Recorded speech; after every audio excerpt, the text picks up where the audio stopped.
ಅವ್ರು ಎಷ್ಟಕ್ಕೆ ಮಾತಾಡ್ತಾರೆ ಅಷ್ಟಕ್ಕೆ ಮಾತಾಡಬೇಕು. ಅವ್ರು ಯಾವುದ್ರಲ್ಲಿ ಖುಷಿ ಪಡ್ತಾರೆ ಅದನ್ನು ಮೂವ್ ಆನ್ ಮಾಡ್ತಾ ಹೋಗ್ಬೇಕು. ನಾಟಕ ಮಾಡೋಕ್ಕೆ ಶುರು ಮಾಡಿ.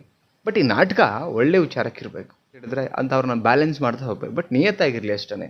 ಉದಾಹರಣೆಗೆ ಗಂಡ ಹೊಂದ್ಕೊಳ್ತಿಲ್ಲ ಅಂತ ಹೆಣ್ಮಕ್ಳು ಕಂಪ್ಲೇಂಟ್ ಮಾಡಿದ್ರೆ ಏನು ಮಾಡಬೇಕು ನೋಡಿ.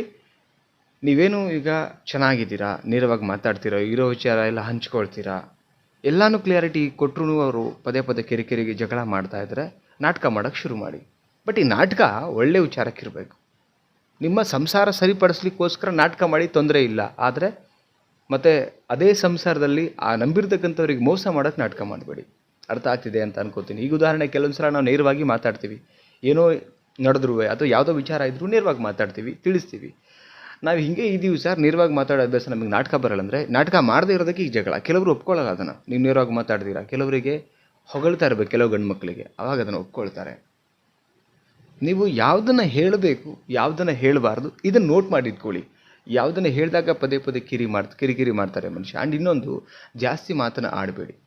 ಈ ಸಣ್ಣ ಪುಟ್ಟ ಮಾತಾಡ್ತಾನೆ ಜಗಳ ಶುರು ಆಗ್ಬಿಡುತ್ತೆ. ಅಲ್ಲಿ ಮಾತು ಕಡಿಮೆ ಮಾಡ್ತಾ ಬನ್ನಿ, ರೈಟ್? ಅದೇ ಥರ ಗಂಡ್ಮಕ್ಳು ಈಗ ಹೆಂಡತಿ ಹತ್ರ ನೀವು ಹೇಗೆ ಗಂಡ್ಮಕ್ಳು ಚೆನ್ನಾಗಿರ್ತೀವಿ ಅಂದ್ರೂ ಹೆಂಡತಿ ಕಿರಿಕಿರಿ ಮಾಡ್ತಾಳಂದಾಗ ಅಲ್ಲಿ ಕೂಡ ಅಷ್ಟೇ. ಆ ಸಂಸಾರ ಒಟ್ಟಲ್ಲಿ ಮದುವೆ ಅಂತೂ ಆಗಿರುತ್ತೆ, ದೂರ ಆಗೋದು ಬೇಡ. ಬಟ್ ಆ ಸಿಚುವೇಶನ್ ಹ್ಯಾಂಡಲ್ ಮಾಡಬೇಕು. ನಿಮ್ಮ ಮಿಸ್ಸಸ್ಸನ್ನು ಹ್ಯಾಂಡಲ್ ಮಾಡಬೇಕಂದ್ರೆ ನೀವು ಮಾಡಬೇಕಾಗಿರೋ ಕೆಲಸನೂ ಮಾತು. ಅಂದರೆ ಜಗಳ ಆಡುವಂಥ ಮಾತಿಗೆ ಹೋಗೋ ಅಷ್ಟು ಆ ಒಂದು ಮೂಮೆಂಟಿಗೆ ಹೋಗೋಕ್ಕಿಂತ ಮುಂಚೆನೇ ಮಾತನ್ನು ಅಷ್ಟು ಆಫ್ ಮಾಡಿಬಿಡಿ. ಬಟ್ ಮನಸ್ಸಲ್ಲಿ ಪ್ರೀತಿ ಇರಲಿ.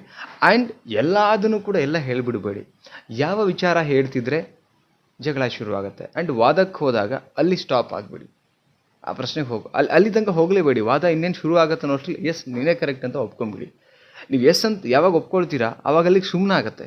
ಮತ್ತು ಸುಮ್ಮನೆ ಏನಂದರೆ ಈಗೇನಾಗುತ್ತೆ, ನಾವು ನೇರವಾಗಿ ಇದ್ದಿದ್ದಕ್ಕೆ ದಿನ ಕಿರಿಕಿರಿ ನಡೀತಾ ಇದೆ. ನಾವು ನಾಟಕ ಮಾಡೋಕ್ಕೆ ಶುರು ಮಾಡುವೆ. ಯಾವುದಕ್ಕೋಸ್ಕರ? ನಮ್ಮ ಸಂಸಾರಕ್ಕೋಸ್ಕರ. ಹೇಗೋ ಈಗ ಜೊತೆಗೆ ಬಂದುಬಿಟ್ಟಿದ್ದಾರಲ್ಲ, ಆ್ಯಕ್ಚುಲಿ ನಾವು ನಮಗೆ ಹಾಗಿರಲ್ಲ, ಚೆನ್ನಾಗಿರ್ತಾರೆ ಅಂದ್ಕೊಂಡೆ ನಾವು ಮದುವೆ ಆಗ್ತೀವಿ, ಕರ್ಕೊಂಬಂದುಬಿಟ್ಟಿರ್ತೀವಿ.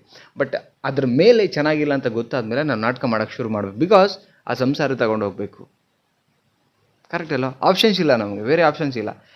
ಈಗ ನೋಡಿ ಏನಾಗುತ್ತೆ, ಮನುಷ್ಯ ಯಾವುದೇ ಕಾರಣಕ್ಕೂ ಯಾರೂ ಇಲ್ಲಿ ಪರ್ಫೆಕ್ಟ್ ಇಲ್ಲ. ಇಲ್ಲಿ ಕೆಲವು ವ್ಯಕ್ತಿಗಳು ಜೊತೆಗೆ ನಮ್ಗೆ ಸಿಕ್ಬಿಟ್ಟಿರ್ತಾರೆ. ಏನಂತ ಹೇಳಿದ್ರೆ ಅಂಥವ್ರನ್ನ ಬ್ಯಾಲೆನ್ಸ್ ಮಾಡ್ತಾ ಹೋಗ್ಬೇಕು. ಬಟ್ ನಿಯತ್ತಾಗಿರಲಿ ಅಷ್ಟೇ.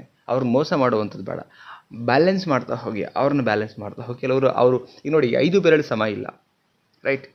ಒಂದು ಸಣ್ಣಕ್ಕಿದೆ, ಇನ್ನೊಂದೇನೋ ಬೇರೆ ಆಕಾರದ. ಹಾಗೇನೆ ಮನುಷ್ಯ ಎಲ್ಲರೂ ಪರ್ಫೆಕ್ಟ್ ಈ ಜಗತ್ತಲ್ಲಿ ಯಾರೂ ಇಲ್ಲ ಇಲ್ಲಿ.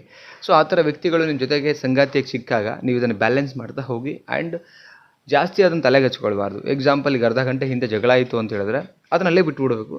ನೆಕ್ಸ್ಟು ನೀವು ಬ್ಯಾಲೆನ್ಸ್ ಮಾಡ್ತಾ ಹೋಗ್ಬೇಕು. ಅವ್ರು ಎಷ್ಟಕ್ಕೆ ಮಾತಾಡ್ತಾರೆ ಅಷ್ಟಕ್ಕೆ ಮಾತಾಡಬೇಕು. ಅವ್ರು ಯಾವುದ್ರಲ್ಲಿ ಖುಷಿ ಪಡ್ತಾರೆ ಅದನ್ನು ಮೂವ್ ಆನ್ ಮಾಡ್ತಾ ಹೋಗಬೇಕು. ಆ್ಯಂಡ್ ಅದೇ, ಬಟ್ ಇಲ್ಲಿ ಯಾವುದೇ ಕಾರಣಕ್ಕೆ ಚೀಟಿಂಗ್ ಆಗಬಾರ್ದು ಒಬ್ರಿಗೊಬ್ರು. ಸೊ ಇದಿಷ್ಟನ್ನು ಮಾಡಿದ್ರೆ ಡೆಫಿನೆಟ್ಲಿ ನೀವು ಆ ಕಿರಿಕಿರಿ ಆಗೋದನ್ನು ತಪ್ಪಿಸಿ ಬ್ಯಾಲೆನ್ಸ್ ಮಾಡ್ತಾ ನೀವು ಸಂಸಾರನ ಮೂವ್ ಆನ್ ಮಾಡ್ಬೋದು. ಸ್ನೇಹಿತರೆ, ಯಾವ ಒಂದು ಪಾಯಿಂಟ್ ಇಷ್ಟ ಆಯಿತು ಅಂದರೆ ಯಾವ ವಿಚಾರ ಇಷ್ಟ ಆಯಿತು ಕಮೆಂಟ್ ಮಾಡಿ ತಿಳಿಸಿ. ಆ್ಯಂಡ್ ಚಾನಲ್ಗೆ ಹೊಸಬರಾಗಿದ್ದರೆ ಸಬ್ಸ್ಕ್ರೈಬ್ ಮಾಡಿ. ಆ್ಯಂಡ್ ಈ ವಿಡಿಯೋನ ಎಲ್ರಿಗೂ ಶೇರ್ ಮಾಡಿ. ಮತ್ತೊಂದು ಟಾಪಿಕಲ್ಲಿ ಸಿಗ್ತೀನಿ ಸ್ನೇಹಿತರೆ. Thank you so much. ನಮಸ್ತೆ.